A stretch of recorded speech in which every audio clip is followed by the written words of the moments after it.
Trump is mentally falling apart. You can see it. You can see the vagueness. You can see the fact he called Gavin Newsom, the governor of California, the president of the United States the other day. You can see it in these rants that you're seeing on social media. You can see it in sort of his really inappropriate behavior. You can see that he's not all there. So when this guy spoke up to him and sort of pushed back, he didn't argue. He just kind of sat back like, "Oh, this is new." So you're starting to see people push back, but not just this gentleman who was in the Oval Office. What was really surprising to me about um, yesterday and today is there were a number of hearings on Capitol Hill of Trump administration figures. And the Democrats were really aggressive in their questioning. Some of the Republicans were too. And I don't know if you remember, but I kept saying the minute that Trump starts to lose people around him, like Kristi Noem, it's going to weaken him. And with that weakening, you're going to see more pressure on him and on the people around him. And that was clear in spades yesterday. So let me give you a list of some of those things. First of all, Pam Bondi, Attorney General of the United States, who seems pretty clearly to be running a cover-up of the Epstein files. And I hope I remember to speak more about the Epstein files in a minute. The Committee on Oversight and Reform in the House of Representatives, that's the one that's overseen by James Comer, a Republican of Kentucky, the guy I keep referring to as dumber than a haddock.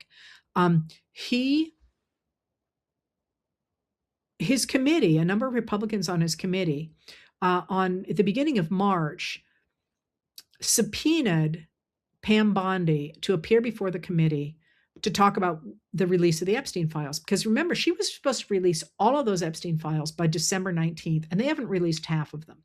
And they've got one BS excuse after another for why not. And finally, I think there were 5 Republicans, don't quote me on that, but there were a number of Republicans on the committee who said, okay, we're willing to subpoena her and put her under oath.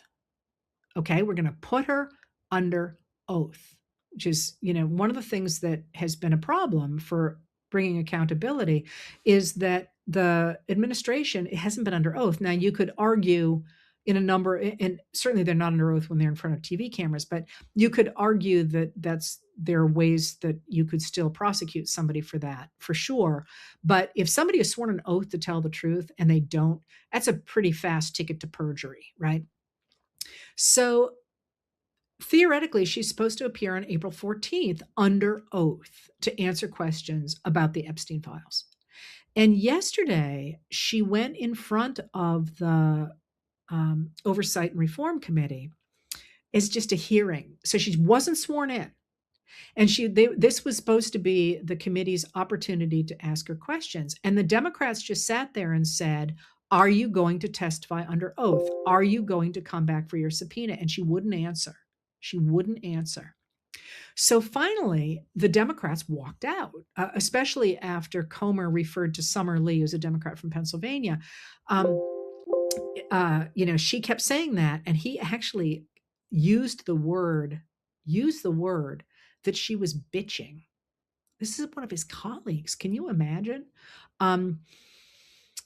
So the Democrats walked out, and I wanted to quote for you and you can find this, by the way. Maxwell Frost is a young senator, House of Representative, a representative from Florida, crackerjack smart. I did an interview with him, a little bit ago about the Epstein files, which is really informative. I highly recommend it. But he came out into the cameras and he said, we asked Pam Bondi multiple times, are you going to come and speak with us under oath? She wouldn't say yes. And the reason that we want her under oath, and this he said, we want her under oath because we do not trust her. Why don't we trust her? Because she's a liar.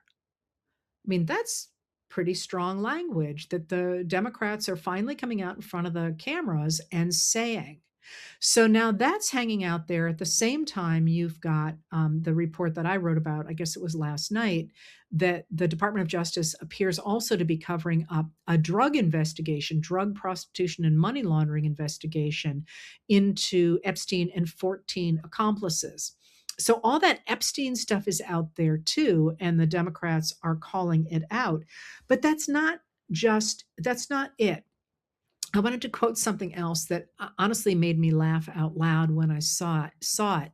Um, Tulsi Gabbard, the director of national intelligence, was testing in front of the Senate Intelligence Committee, and Angus King from Maine, he's an independent from Maine, is he's a smart guy too, and he's very thorough in the work he does, and he's really unhappy about. He's also on the Senate Armed Services Committee, and he's really unhappy, or at least he appears to be, about what's going on with the United States and the everything. But he's really upset about Hegseth and the Geneva Conventions that Hegseth appears to be ignoring, and he's always trying to get him on the record. So, I'm not going to quote this directly, but Senator King asked Tulsi Gabbard if Russia was sharing intelligence with Iran. And she says, well, I can't tell you that. I'd have to tell you that in a closed session. And King says, well, wait, it's publicly reported in the newspapers. And she said, well, I still can't talk to you about it. And he said, is it happening? It's in the newspapers. This is not secret.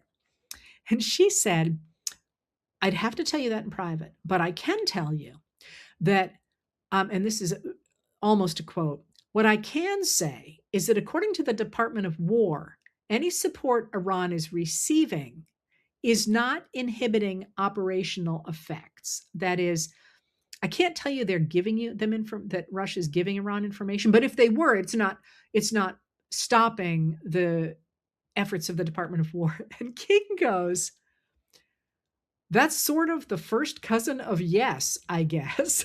I just love that he was like, this is crap. Like, he's like, you basically are BSing me. And again, this is a senator who's known for, I mean, he has strong principles, but he basically just called her out on that. I'm not done yet. Also yesterday, in the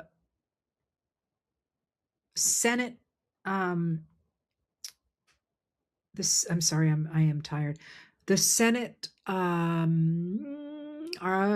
Armed Services, Senate Intelligence. I don't remember which Senate committee it was. It might have been Intelligence. I don't think so, though. No. It was Homeland. I think it was the Homeland Security, but no, that's the other one. I'll get to that one. I don't remember. I'm sorry, but Ron Wyden called out Kash Patel, the director of the FBI, because the FBI has been very clear until 2023 that it was not accessing location information about Americans. In order to get that kind of information, the government has to go to a judge and get a warrant to say, we need to know where Heather Richardson is because we think she's doing something nefarious. And the judge says, okay, and signs it. These are not terribly hard to get, but they're not that common either. Wyden asked Patel to commit to saying that the government was not buying Americans' location data from private companies.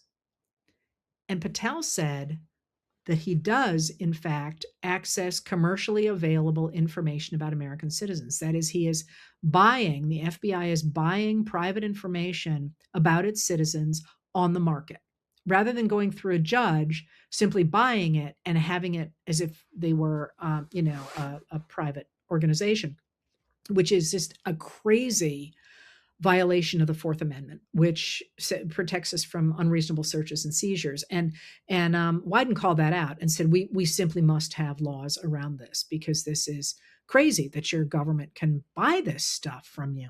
But then there was more than one thing. No, I guess we had one other thing, and that's that yesterday in the committee in the Senate on Homeland Security, Markwayne Mullin from Oklahoma, the senator from Oklahoma, who Trump is trying to get through the nomination process in order to become the next Secretary of Homeland Security.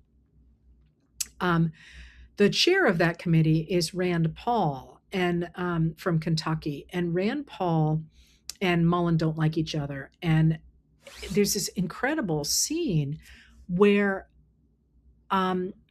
Mullin defended. There was this thing a while back where Paul got into a fight with his neighbor and there was an altercation and so on. And Mullin went in front of the TV cameras repeatedly to say that, this is a reasonable way to solve these issues. And Paul really really took him to task for that. And Mullin responded, well, I was just saying that that there are other ways to handle things, like the dueling is always an option. And he goes on, and Paul goes, dueling has been illegal for 170 years. Like, what are you talking about? And what he was really doing, and he continued to go on for the rest of the hearing, was saying, I don't have faith in any person who is this prone to violence, and this, to put him over a department that is already in trouble for its violence. And it was kind of a calling out of the whole Trump thing. The idea that, as long as you were going to be out there and swagger and throw your fists, that you were somebody who should run things. And Paul pushed back on that, which was really interesting. He's a Republican, of course. He's not a Democrat. And Mullin did make it through the committee. Now he's going to go in front of the whole Senate.